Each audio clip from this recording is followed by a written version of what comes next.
Hi, I'm Becca. Welcome to my channel. Today I want to show you how I make my scalloped edge quilted placemats. To support my work, please follow the link to my Etsy shop. You can find it in the description box or in the comment section. Now let's get started. To make these placemats, you will need 2 pieces of woven cotton fabric or linen, 2 pieces of woven fusible interfacing, and 1 piece of cotton batting. You will also need about 1.5 yards of 2 1/4 inch bias tape. If you want to learn how to make this yourself, you can check out my YouTube tutorial on how to make bias binding. Begin by tracing the scallop template onto the right side of one of your fabric squares. You can use a fabric pen if you want to, but I'm just using a Sharpie because none of these marks will show in the end.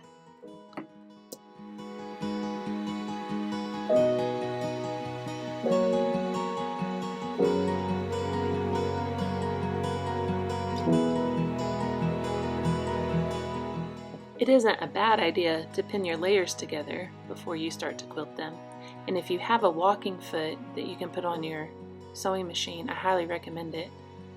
You can use whatever quilting pattern that you enjoy. I like to do just plain vertical stitches about 1 inch apart, and I don't mark my fabric, I just kind of eyeball it. Here I am with my machine, and that fancy foot on there is called a walking foot. And what that does is help guide the top layers of fabric at the same rate as the feed dogs are guiding the lower layers of fabric, so everything stays even. It's really worth the investment if you're going to do a lot of sewing, especially a lot of quilting.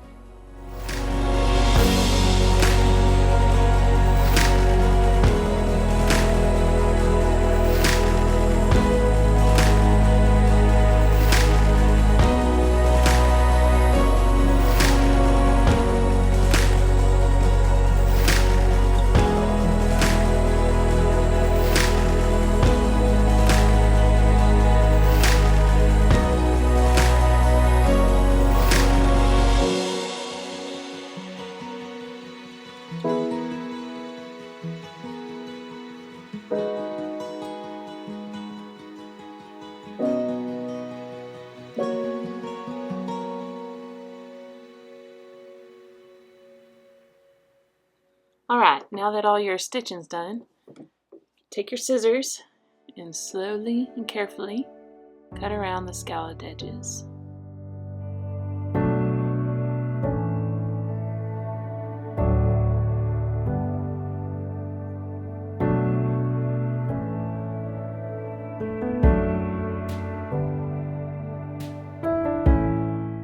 Now you're going to take your bias tape and leaving a good about 3 inches of a tail overhanging at the start, just pin it or clip it in 1 or 2 places. I like to start in a bit of a valley when I'm first sewing it on. See how it's going valley and then a mountain? I like to pin it in a valley. Now I'm going back to my machine and putting my regular presser foot back on. And I'm going to move my needle all the way to the right. That'll get me as close as I safely can to the edge so that I have enough bias tape in the end to roll over the edge. And as you can see, I've put my raw edge of my bias tape up against the raw edge of my placemat, and slowly, using regular size stitches, I'm going to match up that bias tape to the curves of the placemat. I'm taking my time. I'm not getting in a rush. I ain't got nothing else to do right now except enjoy sewing these placemats. Watch as I work the curves.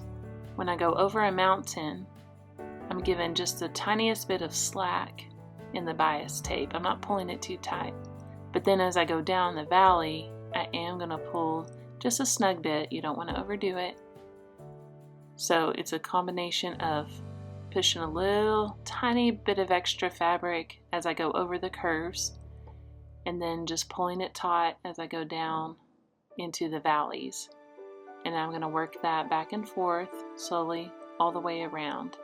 Another really handy feature in your machine, or you can just roll your needle down by hand, but is to leave your needle down in the fabric as you sew. That holds everything in place as you're yanking and twisting and pulling on things.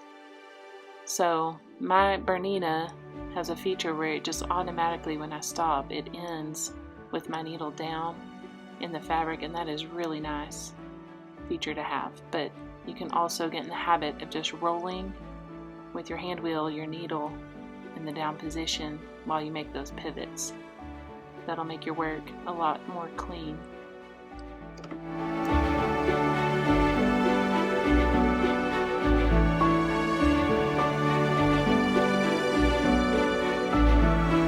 As you make your way around back to where you started, don't go all the way to the beginning. Leave at least one hill and valley in between, because we're going to join that binding together, and we need a little bit of extra room in order to do that.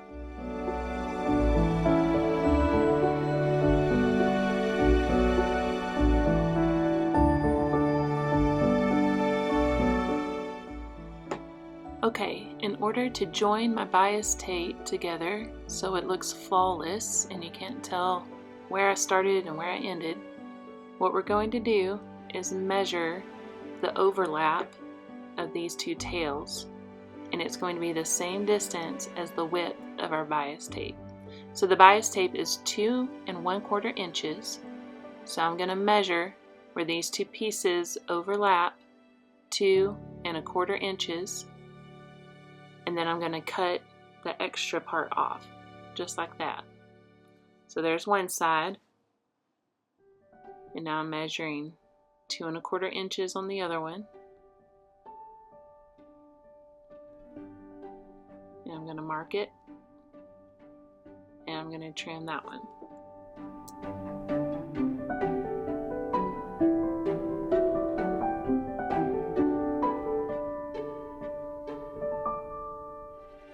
Alright, so this is where it can get real tricky if you're not careful.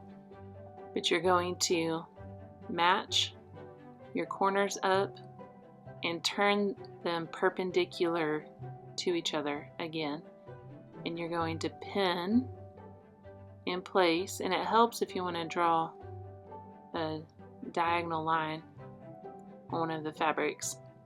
But pin those together perpendicular, and you're going to sew at an angle and join those, just like if you made your own bias tape. You should kind of know what's happening here. So go to your machine, and it can be a little tricky. That's why you need to give yourself some slack in those bias tape pieces, and get that under there and just stitch it right along at an angle from corner to corner.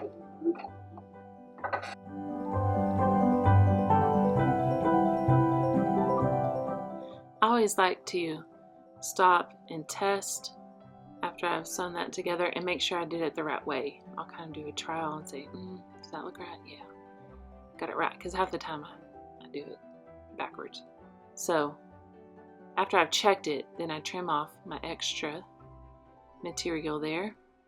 I fold it, or press that seam flat open best as I can, and then I will fold it in half and stitch the rest of that down to the placemat as I had before.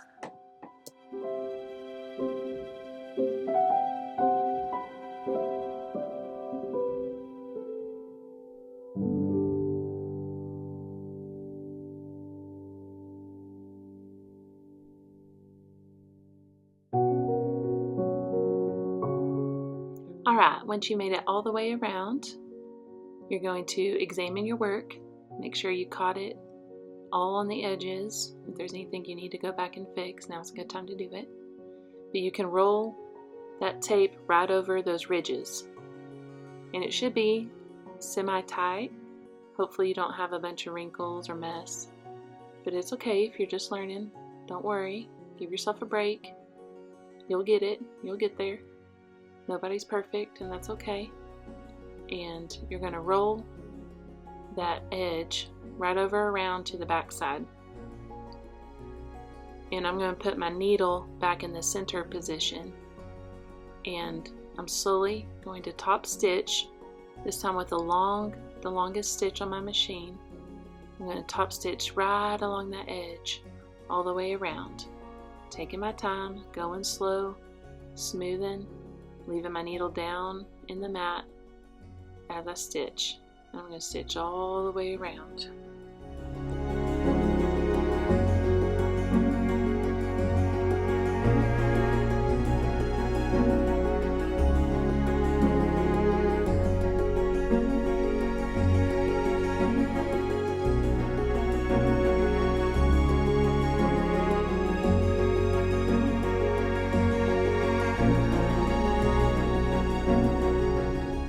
And that, my friends, is all there is to it.